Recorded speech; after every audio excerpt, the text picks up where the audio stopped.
Yes, growing up in Australia, I first moved there when I was 7. I didn't know a word of Hmm. English. And, Right. I think trying to assimilate was definitely difficult. And I really tried to kind of hide all of my Asian roots and my Chinese roots to fit in. Um, but despite all of those efforts, I think people still would see my face and know instantly that I wasn't white Australian and I didn't belong. And so often I would wake up as a teenager and I would think, wouldn't life just be easier if I was white?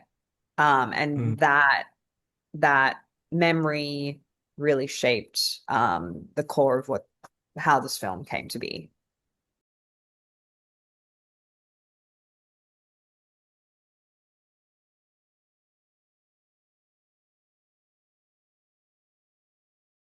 I mean, I think it's exactly that, you know. I think the father, the actor fangdu, he says a great line in the film where tells her to find her own America. And that's Hmm. exactly what it is. You have to um try as hard as you can to find your own path and ignore what society is trying to put on you, but at the same time it's such a difficult concept to accept as a teenager because Right. when you're a teenager you're in high school. When you're in high school, you there are the popular kids, there are the less popular Mm. kids, and you're desperate to be to fit in somehow, whether or not it's your race or your sexuality or it's your how skinny you are or whatever it is. There's something that doesn't fit into the status quo. Mm. So um, it's hard, because yeah, I would like to say those things you're saying to my younger self, but at the same time, I know it's just a journey that needs Mm. to kind of find its course and find its way. Um, and that's okay, Mm. I guess. Yeah.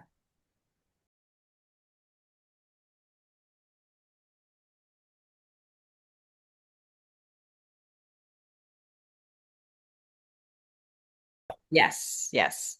Right. The production design, was done by the brilliant Julie Chen, who was my production designer. And we really tried to layer as many kind of moments of satire and world building as we could in those different, locations. And then with Ethnos, yeah, we talked about trying to make that place feel as um almost kind of peaceful, like a meditation retreat. That was, my idea of having that and then have that contrast with the messaging and what it's trying to sell, which is a lot more insidious, obviously.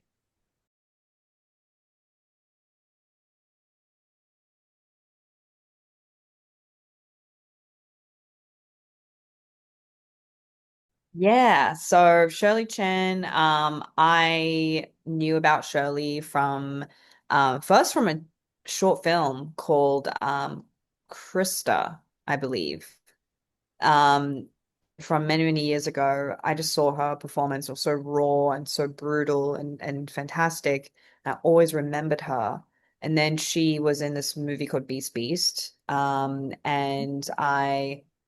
I was just really excited to see her audition. And I saw her audition. She nailed it. We had lunch and she talked about how much she related to this role. So we cast her first, and then with mckennagrace, I needed to find a girl who kind of matched Shirley's, essence and her sensitivities. And, I saw all the McKenna stuff. We had lunch as well. Um, and then we, did a lot of, I cast, the two of them, we did a lot of exercises and, um, like created memory banks together and really try to make sure that they both felt like the same person.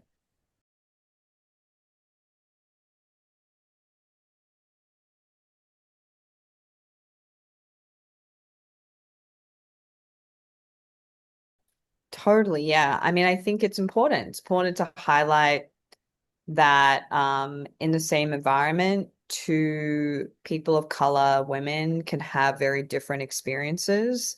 And Hmm. also shows you it's like, Maitri most likely, I mean, I know because I created the character, she wasn't an immigrant. She was born in the USA. Her parents speak English, like a very different culture versus Joan, who, just like me, was young when she moved to America for the first time and really had to quickly assimilate and kind of, grow up in a very different um parental environment. Yeah, important for me to show a character like Brenda, somebody who I think we all strive to be, to like, be unique and confident in your uniqueness and not feel like you have to,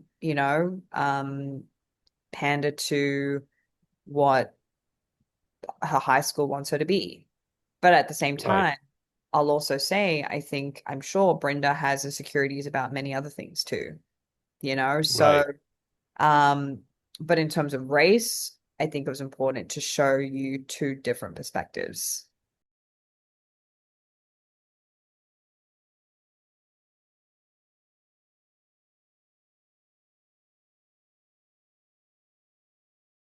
Yeah, I was very pleased with the screenings at South by Southwest. I was not expecting the award, which is really beautiful. Yeah, I mean, I think it's definitely a polarizing and controversial movie. And even now it's, proven to be that. And, I'm very excited to kind of see people's reactions when the movie actually gets released, this Friday, March 13th. Um, Hmm.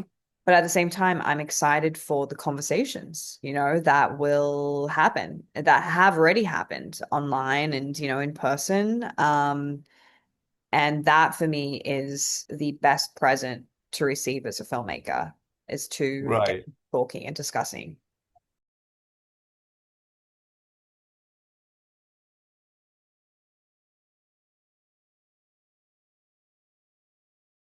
Yeah.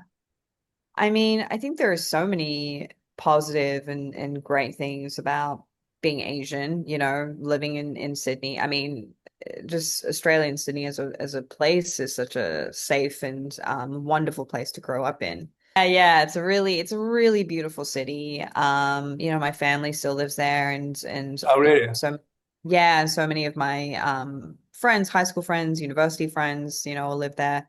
Um, and I think, it's for me personally, I think, and similar to Joan, but Joan's journey was a like a 2 week journey, but I feel like my journey has been obviously, decades long because, I think your whole life you're searching for the true meaning of your identity and how to fully embrace and accept who you are and every aspect of yourself. And I think that's what I'm trying to, discuss and have people confront through this film.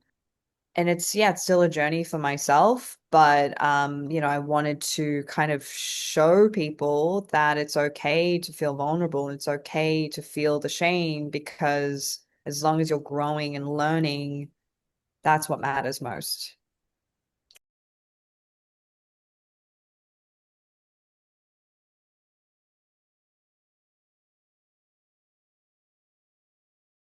I mean, adjusting was hard, I think like, the core emotion which is, what's in the movie was this idea of like rejecting myself in order to fit in. That was kind of the adjustment that I had to Hmm. make myself. That's what I felt like I needed to do. And obviously now thinking back and looking back, it's a really upsetting and like I think, wrong way of adjusting, like you said. But at the time, it's what I thought would get me through life the easiest, or happiest was shedding that side of myself. And I I think sadly it's a reality for a lot of people, even now, because there's so much shame to being an outsider and there's so much shame to being seen as, the other, that Right. it's really difficult to remain proud of that. And I think it's important to remain proud. Um, Hmm. but again, it's a journey. Yeah. Well, Amy, thank you so much for your time. I had a good time talking to you. I truly appreciate you making the Thank time to speak you. with us. Of course. Thank you so much.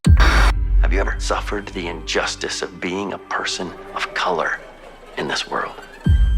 Have you ever had someone tell you how impressed they are, how well you speak English without an accent? 你为什么老是化这么浓的妆啊？ Speak English, Mom? Or are you just tired of the way white folks look at you? If you can't beat them, be them. Hi, my loves. I have some sad news. I'm not gonna run for prom queen. Ugh, gag. You think Olivia's racist and stupid, so help me beat her for prom queen. I have a whole plan. Vote for me. Vote for me. 你的头发怎么啦？本来的黑头发不是很好看吗？ I've decided I'm gonna endorse one girl for prom queen. Someone we all want to be, irregardless of prejudice. I can see your black roots. Ew. Hello? Don't be shy. What is this place? We help you reach your true potential. Welcome to ethnic modification. 3, 2, 1. This is my favorite part. How are you feeling? It's good to be white. Hey, new girl. Hey, come sit. 你为什么要这么做？ I just gave myself an upgrade. Finally be treated the same as everybody else. Look at what you've done to yourself. What happened? Hey, I'm busy. For a new plant to grow, the seed has to die. This is a common side effect.